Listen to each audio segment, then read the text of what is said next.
శ్రీ గురుభ్యో నమః.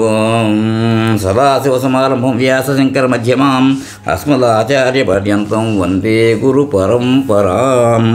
వచ్చిన శ్రీ స్కాందమహాపురాణము ఇప్పుడు ఎపిసోడ్ 26 చెప్పుకుందాం. ఇంతకుముందు ఎపిసోడ్ 25లో ఏం చెప్పుకున్నాం అంటే,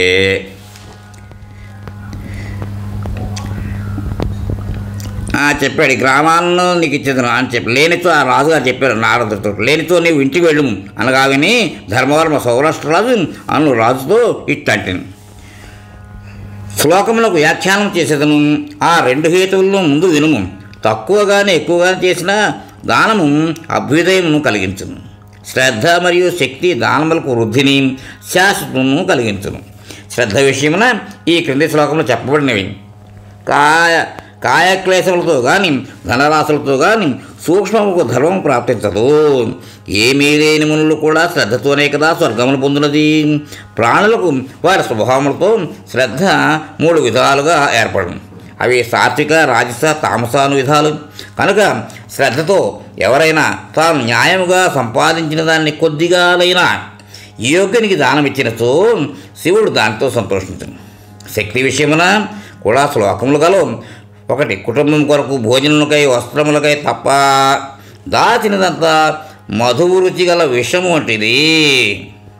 అట్టి దాన్ని దానమిచ్చిన అధర్మమే.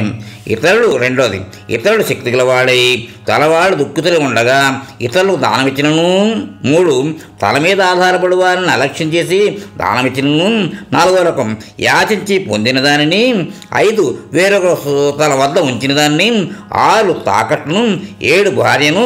8 దర్శనము అన్వాహితము నిధిని. 9 వంశమంట సంతానం ఉండగా సర్వస్వములు. ఈ 9ని ఆపదలలోనూ పండితులు దానం ఇవ్వరాదు. దాన్ని కూడా ఇలాంటి సమయాల్లో ఇవి దానం చేయకూడదు. దానము ఇచ్చిన మూఢుడు ప్రాయశ్చిత్తము అనుసరించవలను. రాజా, ఇట్లు నేను నీకు 2 హేతువులను అనగా శ్రద్ధ, శక్తి అని చెప్పింది. ఇక 6 అధిష్టానములను చెప్పేదను వినుము. అనుశ్రద్ధ అర్థము, కామము, ప్రీఢ అంటే సిగ్గు, ధర్మదానము అనగా ధర్మబుద్ధితో మాత్రమే దానములకు అధిష్టానములు. ధర్మదానం అనగా ధర్మబుద్ధితో మాత్రమే ఫలమును ఆశించగా నిత్యము యోగ్యులకు దానమిచ్చటం. ధనలోభముతో ధనికుడి నుండి ధర్మములను పొందుట అర్ధదానమందురు. అనర్హుడికైనను అభిమానముతో ప్రయోజనమును ఆశించి ప్రసంగముతో దానమిచ్చుట కామదానము అనబడును. సభయందు సిగ్గుచే ప్రతిజ్ఞ చేసి అంటే ప్రకటించి దానమిచ్చినను, గ్రహించి తిరిగి ఇచ్చినను ప్రీడాదానం అనబడును. తనకు ప్రియమైన వానని చూచి గాని విని గాని హర్షమును పొంది దానమిచ్చిన హర్షదానమని ధర్మజ్ఞులందరూ. ఆక్రోశము, అనర్థము, హింస అనువానికి ప్రతీకారములకి ఉపకారం చేయని వానికి కూడా దానమిచ్చిన భయదానం అనబడును. ఇవి 6 అధిష్టానములు. ఇక 6 అంగములను విను. దాత, ప్రతిగృహీత, శుద్ధి, దేయము, ధర్మసంహితము, దేశకాలములు. ఇవి దానమునకు 6 అంగములు. ఇక 2 ఫలములు. దానము చేయగలుగు ఫలములు 2 ఇహ పరలోకములకు చెందినది. ఇక 4 ప్రాకారములు ధ్రువము, త్రికము, కామ్యము, నైమిత్తకము అనబడినవి. 3 విధములు ఏవి అనగా ఉత్తమ, మధ్యమ, అధమ దానములు. ఇక నాశములు 3 గురించి విను. దానమిచ్చిన తర్వాత తప్పించిన అసురదానం అనబడును. అది వ్యర్థమగును. అశ్రద్ధతో దానమిచ్చిన రాక్షసం, అది కూడా వృధావును. బాధపడిచ్చినను దానమిచ్చి బాధపడినను అది పైశాచిక దానము, నిష్ఫలమైనది. ఇవి దానము నశించు 3 విధములు. రాజా, నా శక్తి కొలది నీకు ఈ ఉత్తమముకు దాన మహాత్మ్యం 7 పదములలో కూర్చి చెప్పింది. సరైనదా కాదా నీవే చెప్పు అనగా, ధర్మవర్మ సజ్జనుడా, నేడే నా జన్మ సఫలమైనది, తపస్సు ఫలించినది. నేడు నీకు నేను కృతజ్ఞుడనైతును. కనుక నీకు ద్విజులకు నమస్కారం. నేను అశుభమతినై ఇప్పుడు ఎందు వనరించిన అప్రేమును అన్నింటినీ సమర్థులైన మీరు క్షమించండి. నీవును సామాన్యుడుగా మునీశ్వర, నిన్ను గురించి తెలియపరచు అనగా నారదుడు ఇట్లు చెప్పు. ఓ రాజా, నేను నారదుడను. స్థలమును కోరి వచ్చేతిని. స్థలమునకే నాకు ద్రవ్యమును భూమిని ఇమ్ము. రాజే ఈశ్వరుని అవతారం. ద్రవ్యశుద్ధిని కోరి నేను యాచించుచుంటుని. దేయముగా నాకు ముందు నివాసమును కల్పించమని ప్రార్థించుతుంటుంది. అనగా అప్పుడు రాజు ఇట్లను, ఓ ఇప్పుడులా నీవు నారదుడివే అయినచో ఈ రాజ్యం నీదే. నేను బ్రాహ్మణులకు నీకు నిశ్చయముగా దాస్యం చేయగలవాడు. అనగా విని నారదుడు, నీవు మా భక్తులవైనచో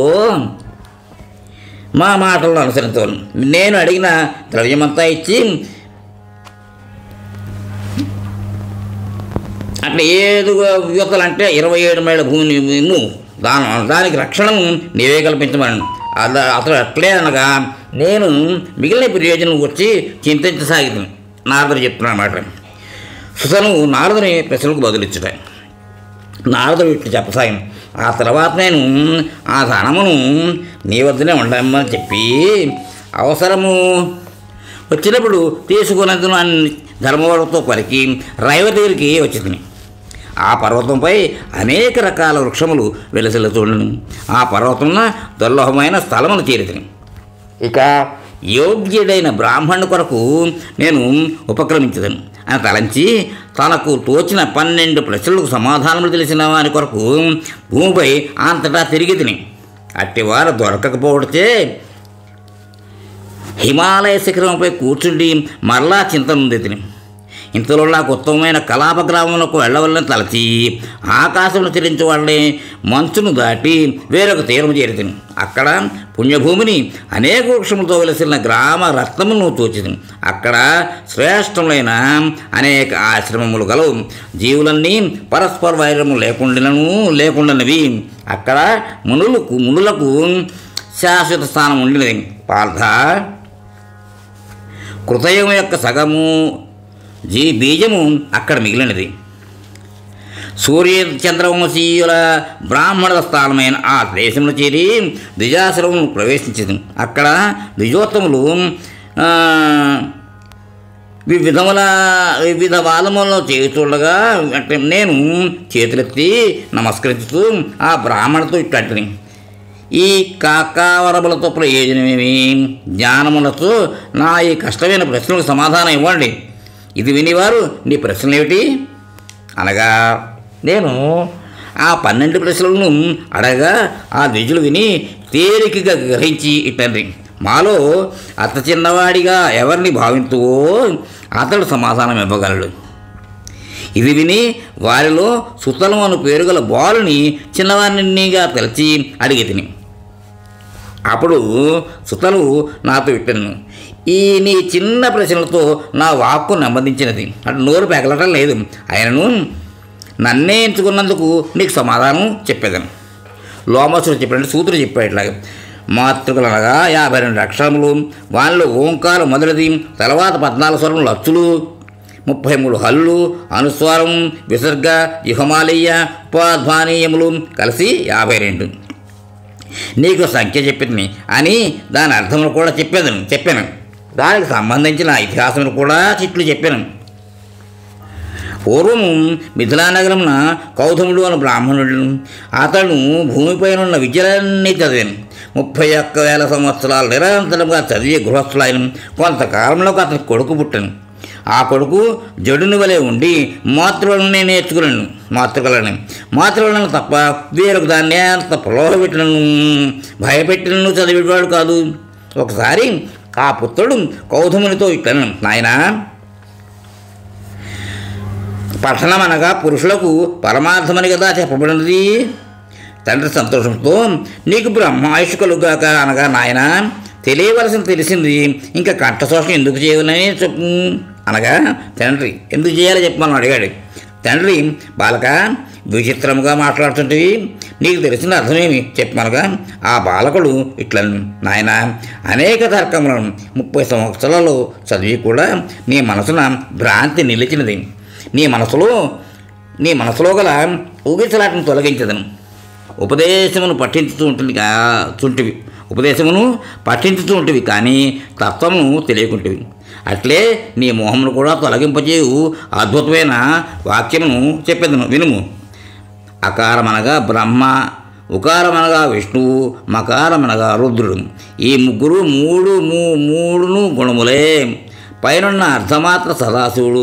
ఇది ఓంకార మహాత్మ్యమని శృతి చెప్పుతున్నది. ఓంకారం యొక్క గొప్పతనములు వాస్తవంగా తెలియజేయడం సత్యము కాదు. సారమనదానంతటినీ చెప్పేదని విను. అకారం నుండి అహకారం వరకు 14 మనువులు, కకారం మొదలు హకారం వరకు 33 దేవతలు, 12 ఆదిత్యులు, 11 రుద్రులు, 8 వసువులు, 2 అశ్విని దేవతలు, విసర్గ జిహ్వ మాలేయము ఉపద్భానీయము అన్నవి జీవములు. భావార్థములు చెప్పింది అని చెప్పి దాని తత్వార్థములు కూడా చెప్పాను.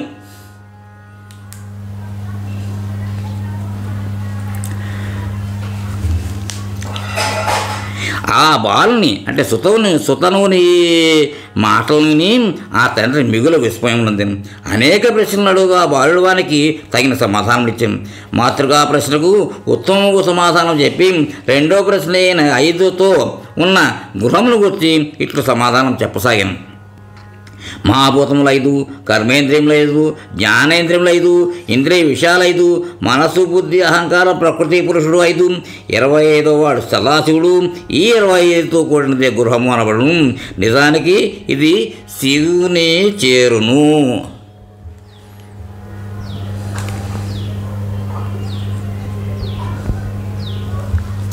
వేదాంతవేత్తలు బహురూపిణి బహుబుద్ధియే స్త్రీ అందురు. ఆ బుద్ధి నానా విషయములు పొంది నానా రూపములను పొందును. ఒకే ధర్మంతో సంయోగమానందున్న అనేక విధములుగా ఉన్నను ఏకరూపయే. ఈ తత్వార్థము తెలిసినవాడు నరకమును పొందడు.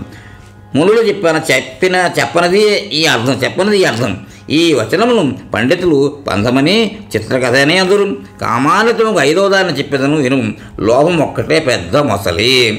లోభము నుండే పాపము, క్రోధము, కామము మొదలైన కలుగు.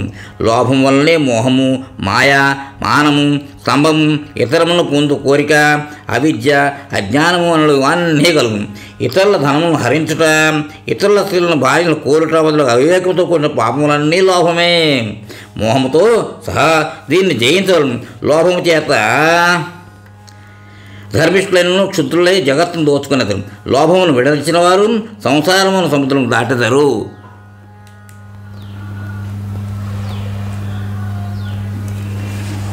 అట్లే ఇతరులు కూడా ఈ మొసలు చేతబడినచో లోభమును విడిచి ముక్తులయ్యేదరు. ఇక బ్రాహ్మణులలో 8 వేదములను వినుము.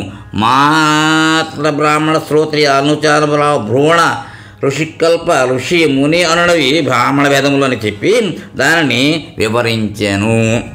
ఇక యుగాదులను వినుము. కార్తీక శుద్ధ లవమే కృతయుగము మొదలు అనబడును. వైశాఖశుద్ధ తదియ త్రేతాయుగం మొదలు. మాఘమాసమున పూర్ణిమ ద్వాపర యుగము మొదలు అనబడును. శ్రావణ మాసమున కృష్ణత్రయోదశి కలియుగ ప్రారంభం అనబడును. ఇవన్నీ యుగాదులు. ఇందు దానమిచ్చిన వానికి లోటు ఉండదు.